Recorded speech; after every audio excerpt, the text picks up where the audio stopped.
Good morning to all my students and friends. Today I am going to teach you the classification of phylum Coelentata. Coelentata phylum is divisible into three classes.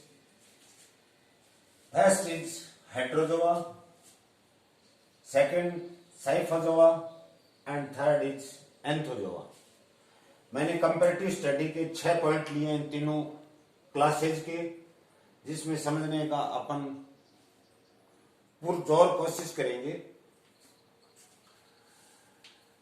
First point से शुरुआत लेते हैं। Found in both water and solitary और colonial, दोनों प्रकार के जल में पाए जाते हैं, फ्रेश वाटर में भी, मैराइन वाटर में भी।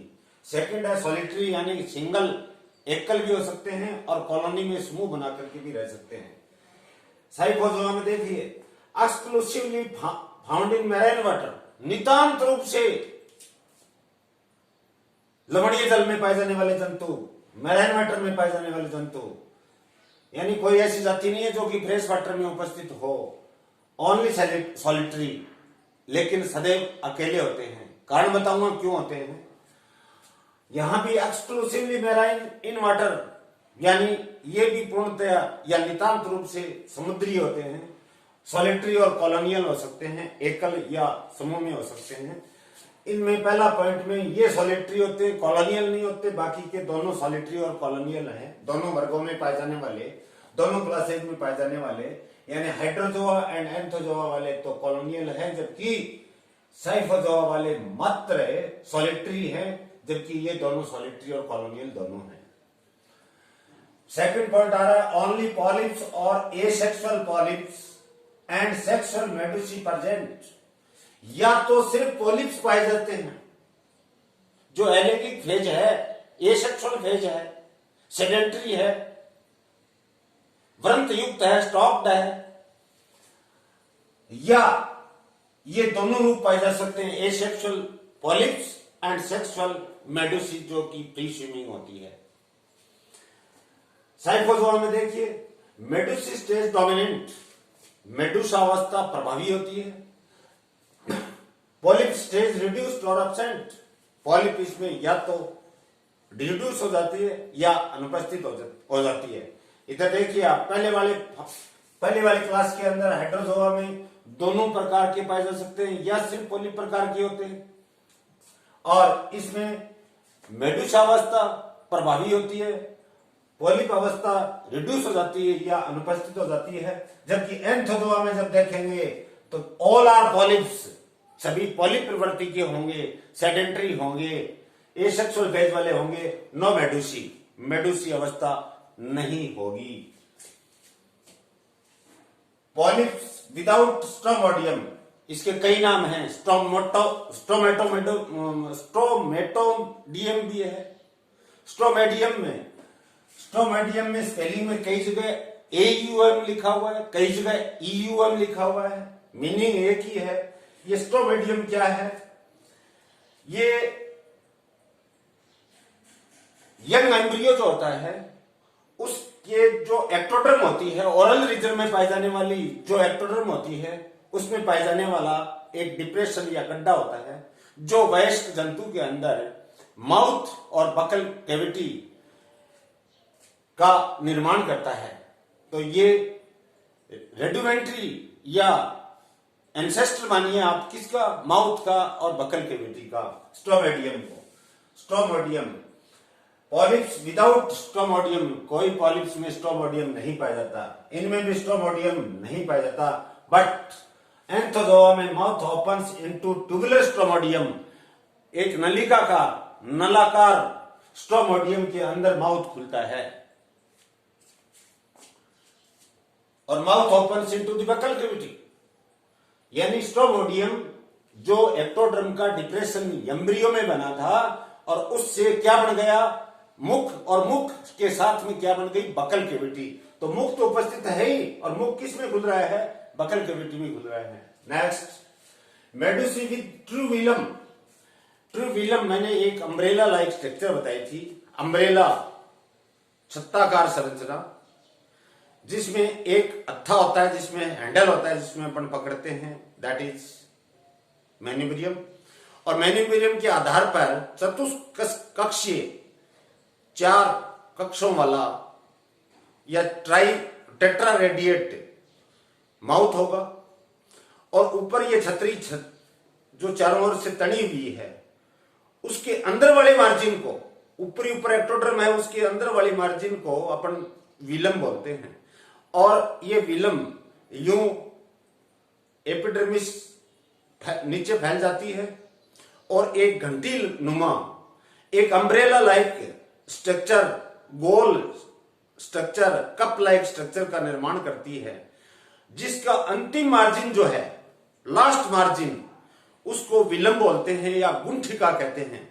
और विलम से ताड़ियां जो बाहर निकली हुई होती हैं वो होते हैं टेंटेकल्स।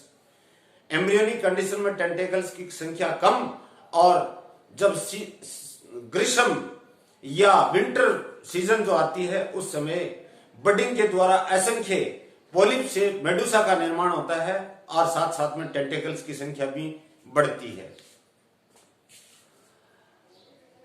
यहां इसका दूसरा नाम क्या है? ट्रू विलम अगर होगी तो उस प्रकार की मेडुसी को या मेडुसा को क्रेस्पी डॉट बोलेंगे, क्रेस्पी डॉट। और अगर ट्रू विलम नहीं होगी तो मेडुसी ए क्रेस्पी डॉट होगी। देखो इसमें मेडुसी ए क्रेस्पी डॉट यानी true Vilam absent, medusae stage पाई नहीं जाती, इसलिए इसमें क्रेस्पी डॉट और ए क्रेस्पी डॉट का जिक्र ही नहीं करना है इन एंथोजोआ क्लास।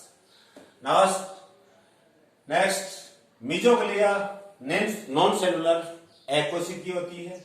यहां देखिए साइफोजोआ में mesoglea extensive gelatinous with fibres and cells. Mesoglea सघन होती है, एक्सटेंसिव होती है और जिलेटिनियस होती है, जिलेटिनी होती है, और इसमें कोशिकाएं और फाइबर्स या तंतु के पाए जा सकते हैं। एंथोजोआ के अंदर मीजोग्लिया स्टॉट यानी मजबूत होगी और कोशिकीय होगी and cellular. Sixth and last point आ रहा है इसका, सेप्टा या मेसेंट्रीज अब्सेंट। सेप्टा और मेसेंट्रीज क्या करती हैं? सिलेंट्रॉन या गैस्ट्रोवेस्कुलर कैविटी को अगर सेप्टा उपस्थित होंगे तो उपविभाजित करेंगे। कोई जरूरी नहीं है पूरी की पूरी गैस्ट्रोवेस्कुलर कैविटी और एलिमेंट्री कैनाल को उपविभाजित करें। अंदर की तरफ गैस्ट्रिक पॉचेज भी बन सकते हैं, प्रवर्त भी बन सकते हैं, जिसके कारण से उनमें खांचे बन जाते हैं, या पूर्णतया सेप्टम बनने के कारण से ये उपविभाजित हो जाती है। जिक्र करेंगे अभी। देखो इसमें मेसेंट्रीज या सेप्टा पटों का या अंतर योजनिया बोलते हैं हिंदी में, मेसेंट्रीज को अंतर योजनिया अनुपस्थित होती है। इसमें gastrovascular cavity with gastric pouches and filaments. Gastrovascular cavity या सिलेंट्रॉन के अंदर गैस्ट्रिक पॉचेज हैं, प्रवर्त हैं, यो अंदर की ओर फैले हुए हैं, और फिलामेंट्स भी हैं। यहां देखिए बहुत इंपॉर्टेंट पॉइंट है इस एंथोजोआ क्लास का, गैस्ट्रोवेस्कुलर कैविटी सब डिवाइडेड बाय 8 और मोर सेप्टा। 8 या 8 से अधिक मेसेंट्रीज यानी कि अंतरयोजनिया या सेप्टा या पटों के द्वारा उपविभाजित हो जाती है, जिसमें क्लास एंथोजोआ में। अब अपन लेते हैं इसका क्लासिफिकेशन हेटेरोजोआ क्लास का। This class is divided into 5 orders. ये देखिए ऑर्डर फर्स्ट है हाइड्रोइडा। इसमें एक एक ऑर्डर तक अपने को वर्गीकरण पीजी में करना है, यूजी में ऑर्डर तक वर्गीकरण करने की आवश्यकता नहीं है, लेकिन फिर भी अपने पास ये मटेरियल उपलब्ध रहना चाहिए, कभी भी काम आ सकता है, किसी भी काल में काम आ सकता है, किसी भी प्रकार की कॉम्पिटिटिव एग्जाम में काम आ सकता है। पॉलीपॉइड स्टेज प्रीडोमिनेंट यानी इसमें पॉलिप अवस्था प्रीडोमिनेंट होती है, इसका मतलब मेडुसा नहीं पाई जाती, for example hydra etcetera. Order second आ रहा है ट्रेकिलाइना। पॉलीपॉइड स्टेज रिड्यूस्ड, यहां उल्टा हो गया, ओनली मेडुसी स्टेज डोमिनेंट, यहां मेडुसा अवस्था डोमिनेंट है। और पॉलिप अवस्था रिड्यूस हो जाती है। For example Gonionemus etcetera. Order third Hydrocorallina, polyp dimorphic होगी, मेडुसी रिड्यूस्ड होगी। डाइमॉर्फिक का मतलब यानी गैस्ट्रोजोइड्स और गोनोजोइड्स या गैस्ट्रोजोइड्स और डेक्टाइलोजोइड्स, दो प्रकार के जीवाब इसमें पाए जा सकते हैं। उदाहरण मिलीपोरा एटसेट्रा। फोर्थ ऑर्डर है साइफोनोफोरा, पेलेजिक पॉलिप्स शॉर्स पॉलीमॉर्फिज्म। पेलेजिक यानी समुद्र के, सी के, ओपन सी वाटर के ऊपर स्विमिंग करने वाले, तैरने वाले मुक्त पलावी जंतुओं को पेलेजिक बोलते हैं। और ऊपर वाला अपर सरफेस का अपोजिट एकदम होगा बेंथोज या benthic region of deep sea water, यानी समुद्र का सबसे नीचे का तो पैंडा कहलाता है बेंथिक रीजन, ऊपर वाला पेलेजिक रीजन या ओपन सी सरफेस। पेलेजिक पॉलिप्स शॉर्स पॉलीमॉर्फिज्म बहुरूपता होती है, गैस्ट्रोजोइड्स, गोनोजोइड्स, डेक्टाइलोजोइड्स एटसेट्रा, यानी एक से अधिक जीवाणुओं का निर्माण होता रहता है। मेडुसी इनकम्प्लीट होती है, अपूर्ण होती है। For example Physalia, Portuguese man of war, इसको पुर्तगाल का सैनिक भी कहते हैं। कारण बताने में टाइम लगेगा। ये काम आया था किसी युद्ध में, तो जो सब लोग जो उनको खारे पानी की सजा दी थी, तो खूब सारे फाइसेलिया एकत्रित हुए, उनके साथ में रस्सा बांध करके ये समुद्र को लांग करके किनारे पर आए थे। काले पानी की सजा देने वाले जो स्वतंत्रता सेनानी थे, उनको अंग्रेजों ने दिया था। ऑर्डर फिफ्थ आ रहा है कॉन्ड्रोफोरा। ये भी पेलेजिक हैं, पॉलीमॉर्फिक हैं और पॉलीपॉइड कॉलोनी है। गोनोजोइड्स, अब देखिए पॉलिप्स के गोनोजोइड्स प्रोड्यूसेस फ्री मेडुसी। पॉलिप के अंदर पाए जाने वाले गोनोजोइड्स किसका निर्माण कर रहे हैं? स्वतंत्र प्लाविक मेडुसी का निर्माण कर रहे हैं। उदाहरण पोर्पिटा, जिसका कॉमन नेम है ब्लू बटन, और वेलेला, जिसको बोलते हैं द लिटिल सेल। अब बात आई कि सेल क्या है? जल यात्रा करने वाले जंतु या पाल बोलते हैं इसको। अब अपन चलते हैं साइफोजोआ का क्लासिफिकेशन करते हैं। Scyphozoa class is divided into 5 orders. First order is Stauromedusae, bell, goblet and trumpet shaped. Goblet का मतलब है प्याला और ट्रम्पेट का मतलब है तुर्रही, बजाने वाली तुर्रही है, उसकी आकृति के ये जंतु होते हैं। उदाहरण है ल्यूसर्नेरिया एटसेट्रा। ऑर्डर सेकंड आ रहा है क्यूबोमेडुसी। बेल का मतलब मेडुसा, बेल का मतलब यहां मान के चलो आप मेडुसा।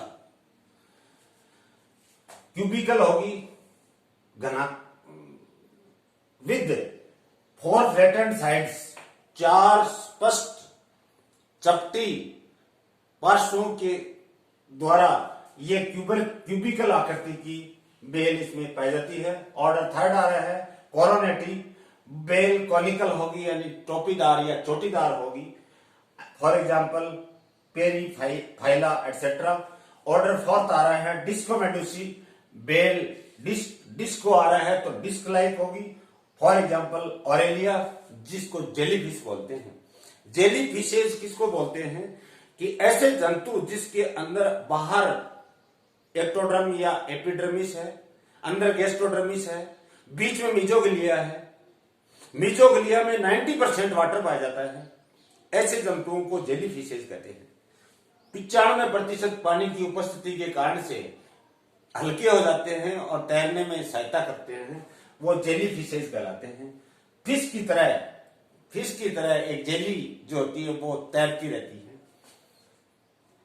ऑर्डर नेक्स्ट आ रहा है राइजोस्टोमी। बेल यूजुअली हेमिस्फेरिकल, अर्ध वर्ताकार होती है। उदाहरण है राइजोस्टोमा, जिसको बेरल जेलीफिश या डस्टबिन लिड जेलीफिश भी बोलते हैं। जैसे डस्टबिन का जो ढक्कन होता है उस जैसी संरचना इसकी पाए जाने के कारण से इसका कॉमन नेम रखा गया है बैरल या डस्टबिन लिड जेलीफिश एटसेट्रा। अब कल अपन चल रहे हैं क्लास थर्ड एंथोजोआ ये क्लासिफिकेशन पे। This class is divided into 3 सब क्लासेज। सब क्लास फर्स्ट इज ऑक्टोकोरेलिया जिसका दूसरा नाम है एल्साइमेरिया। ऑक्टा शब्द आ रहा है, इसका मतलब इसमें ऑक्टो मीन्स 8 कोई न कोई चीज होंगी। क्या होंगी? Polyps with 8 pinnate tentacles and 8 septa. Tentacles जो पाए जाते हैं उसके ऊपर दोनों साइड के अंदर पत्तियों जैसी संरचनाएं पाई जाती हैं, उनको उस प्रकार के टेंटेकल को पिनेट बोलते हैं। एट सेप्ट्रा का मतलब गैस्ट्रोवेस्कुलर कैविटी या सिलेंट्रोन 8 अंतर योजनियों या मेसेंट्रीज या सेप्टा द्वारा सब डिवाइडेड होती है, इसलिए इसका नाम पड़ा है Octocorallia. This subclass is divided into 6 orders. Order first आ रहा है स्टोलोनिफेरा, उदाहरण होगा ट्यूबिफेरा, ट्यूबिकोरा जिसको अंग पाइप मूंगा बोलते हैं, organ pipe coral. Second order आ रहा है टेलेस्टिया। थर्ड ऑर्डर आ रहा है एल्साइमेसिया। फोर्थ ऑर्डर है सिनोथेकेलिया। ऑर्डर फिफ्थ आ रहा है गोर्गोनेशिया। ऑर्डर सिक्स्थ आ रहा है पेनिटुलेशिया। उदाहरण में कॉमन दे रहा हूं एक साथ ही। पेनिटुलेशिया का उदाहरण है पेनिटुला जिसको समुद्री कलम या सी पेन कहते हैं। Sea pen very important museum specimen.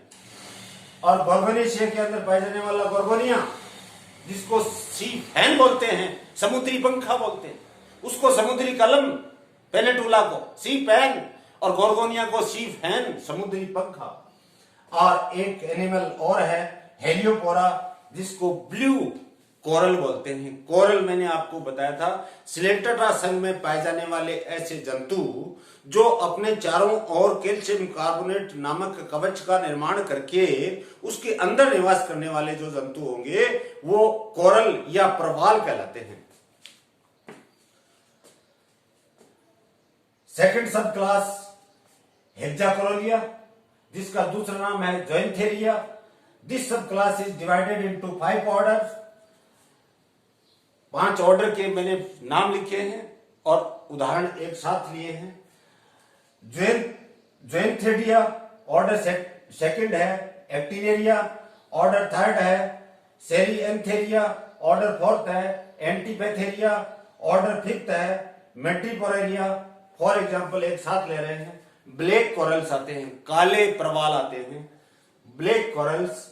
और फंजिया एक उदाहरण है जिसको मशरूम भुंगी जैसा मशरूम कोरल्स या कोरल कहते हैं। एक इंपॉर्टेंट एक कोई कौन सी फर्स्ट ग्रेड की थी या कोई कॉलेज लेक्चर की थी, उसमें ये प्रश्न आया हुआ था what is brain coral. What do you know about brain coral. Brain coral Mendra होता है। मेंड्रा नामक जंतु जो एंथोजोआ के और सब क्लास हेक्साकोरेलिया में पाए जाने वाला जंतु। प्रवाल ये भी प्रवाल है। और सब क्लास थर्ड आ रही है ट्यूबुलेटा। ट्यूबुलेटा इसमें पाए जाने वाले जितने भी एंथोजोअन्स हैं, एंथोजोआ क्लास के जितने भी जंतु हैं वो विलुप्त हो चुके हैं, इनका वर्णन नहीं करना है, लेकिन फिर भी अपन सिर्फ 2 एग्जाम्पल दे रहे हैं फेओसाइट्स एंड हेलिसाइट्स एटसेट्रा। अब आपकी ये क्लासिफिकेशन समझ में आ गया होगा। कोरोना संक्रमण का लगातार मरीजों की संख्या बढ़ती जा रही है।